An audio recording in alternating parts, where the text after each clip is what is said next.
جلیل القدر تابعی سیدنا حسن بصری رحمت اللہ تعالی علیہ ایک بار اپنے گھر کے دروازے پر تشریف فرما تھے.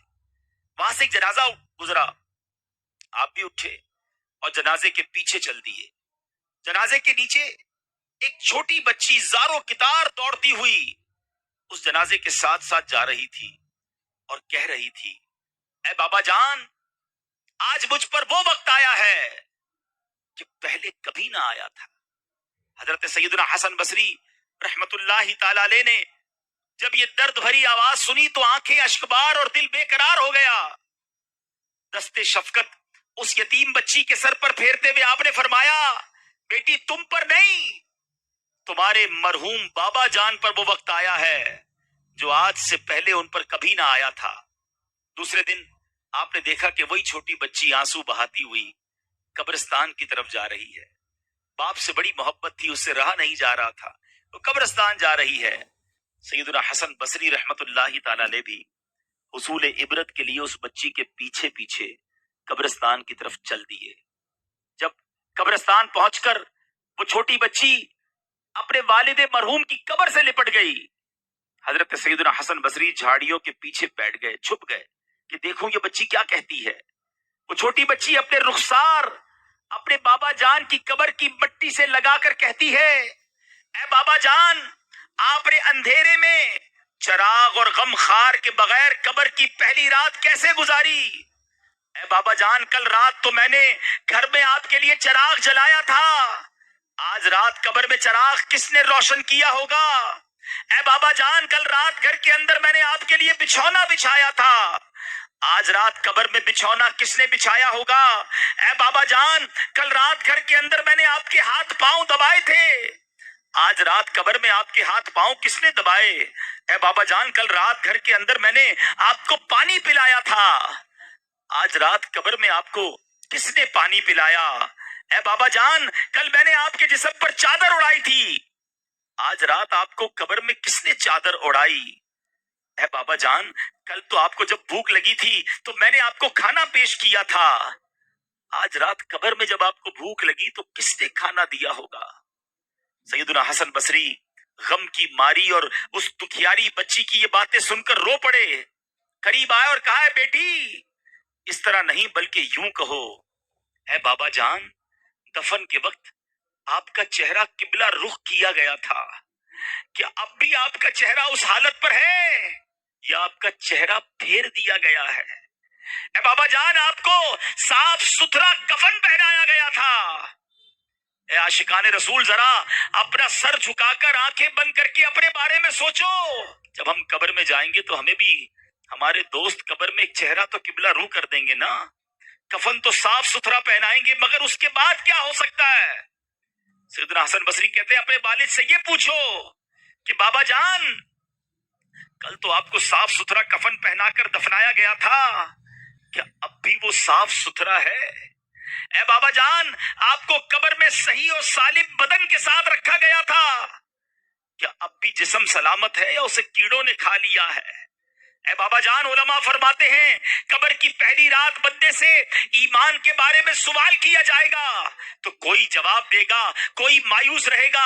آپ نے اس سوال کا درست جواب دیا یا آپ ناکام رہے ہیں؟ اے بابا جان، سنا ہے علماء سے بعض مردوں پر قبر کشادگی کرتی ہے، بعض پر تنگی کرتی ہے. آپ بتائیے، آپ پر قبر نے تنگی کی یا کشادگی کی؟ اے بابا جان، علماء فرماتے ہیں کہ کسی میت کے کفن کو جنتی کفن سے اور کسی کے کفن کو جہنم کی آگ کے کفن سے بدل دیا جاتا ہے، تو آپ کے کفن کو آگ سے بدلا گیا یا جنتی کفن سے؟ اے بابا جان، کل جب میں آپ کو پکارتی تھی تو آپ مجھے جواب دیتے تھے، آج میں کتنی بدنصیب ہوں کہ قبر کے سرانے کھڑی ہو کر پکار رہی ہوں مگر مجھے آپ کے جواب کی آواز سنائی نہیں دیتی. اے بابا جان، آپ تو مجھ سے ایسے جدا ہوئے کہ قیامت تک دوبارہ نہیں مل سکتے. اے خدائے رحمان، قیامت کے میدان میں مجھے اپنے بابا جان کی ملاقات سے محروم نہ کرنا. سیدنا حسن بصری رحمت اللہ تعالی کی یہ باتیں سن کر وہ بچی عرض گزار ہوئی، اے میرے سردار، آپ کے نصیحت آموز کلمات نے مجھے خواب غفلت سے بیدار کر دیا ہے۔ اے پیارے اسلامی بھائیوں، بظاہر تو یہ ایک واقعہ ہے، مگر یہ قبر کا سفر ہم سب نے کرنا ہے۔ آج ہمارے گھر میں لائٹ جائے تو جنریٹر ہونا چاہیے، پنکھا چلنے کے لیے یو پی ایس ہونا چاہیے، گرمی میں بغیر لائٹ کے جس کو نیند نہ آتی ہو، نرم تکیا نہ ہو تو نیند نہ آتی ہو، نرم بستر نہ ہو تو جسے نیند نہ آتی ہو، جس کے کمرے میں اگر اندھیرے میں کوئی چھوٹا سا کیڑا آ جائے، کوئی چوہا آ جائے، چھپکلی آ جائے تو جس کی چیخ نکل جاتی ہو، جس کو اکیلے کمرے میں اندھیرے میں ڈر لگتا ہو، ہم جیسا کمزور انسان جب قبر میں جائے گا تو سوچو، وہاں اگر اللہ نہ کرے جہنم کی آگ بھڑکا دی گئی، وہاں اگر اللہ نہ کرے سانپ اور بچھو آ گئے، ادھر تو میرے اور آپ کے جسم پر کوئی کیڑا آئے تو فوراً ہٹا دیتے ہیں۔ اس وقت تو کیڑے ہوں گے تو بھی بندہ نہیں ہٹا سکے گا، وہ دیکھ رہا ہوگا کہ میرے جسم پر کیڑے رینگ رہے ہیں، مگر یہ طاقت نہیں ہوگی کہ اپنے آپ سے اسے دور کر سکے۔ اے میرے پیارے اسلامی بھائیوں اور مدنی چینل کے ناظرین، آپ کا کبھی نہ کبھی تو قبرستان جانے کا اتفاق ہوا ہوگا نا۔ یہ جو قبریں اوپر سے ساری ایک جیسی دکھائی دیتی ہیں، اندر سے ایک جیسی نہیں ہوتی ہیں۔ دنیا میں اگر آپ کسی ایک کالونی میں جائیں، غریبوں کی آبادی میں جائیں، تو مکان دیکھ کر پتہ چل جاتا ہے غریب رہتے ہیں ادھر۔ امیر کے علاقے میں جائیں تو کوٹھیاں دیکھ کر سمجھ آ جاتا ہے کہ ان کوٹھیوں میں امیر اور سکون سے رہنے والے رہ رہے ہیں، مگر قبروں کو دیکھ کر پتہ نہیں چلتا۔ دکھتی ساری ایک جیسی ہیں، مگر ہر قبر کی داستان جدا ہے۔ کوئی تو قبر میں جنت کی نعمتیں لوٹ رہا ہے، کوئی تو قبر میں جلوائے مصطفیٰ میں گم ہے، کسی کی قبر میں تو جنت کی کھڑکی کھلی ہوئی ہے، کوئی تو اپنی قبر میں نم کا نومت العروس کے مزے لوٹ رہا ہے، کسی کو تو قبر ایسے دبا رہی ہے جیسے ماں گود میں اپنے بچے کو پیار سے دباتی ہے۔ مگر اسی قبرستان میں کوئی قبر ایسی بھی ہوتی ہے پیارے اسلامی بھائیوں، جس پہ سانپ اور بچھو اس قبر والے کو عذاب دے رہے ہوتے ہیں۔ میرے آقا نے اس طرح انگلیاں کر کے بتایا، عذاب کی ایک صورت سرور کائنات علیہ الصلوۃ والسلام نے اس طرح کر کے بتائی کہ بے نمازی کو قبر ایسے دبائے گی کہ جیسے پسلیاں ٹوٹ پھوٹ کر ایک دوسرے میں پیوست ہو جائیں گی۔ کسی کو قبر نے چکنا چور کر دیا ہوتا ہے، کسی کی قبر میں جہنم کی کھڑکی کھلی ہوتی ہے، کسی قبرستان میں کسی قبر میں آگ بھڑک رہی ہوتی ہے۔ اشجع الاقرا، حدیث میں اس سانپ کا نام بھی بیان کیا گیا۔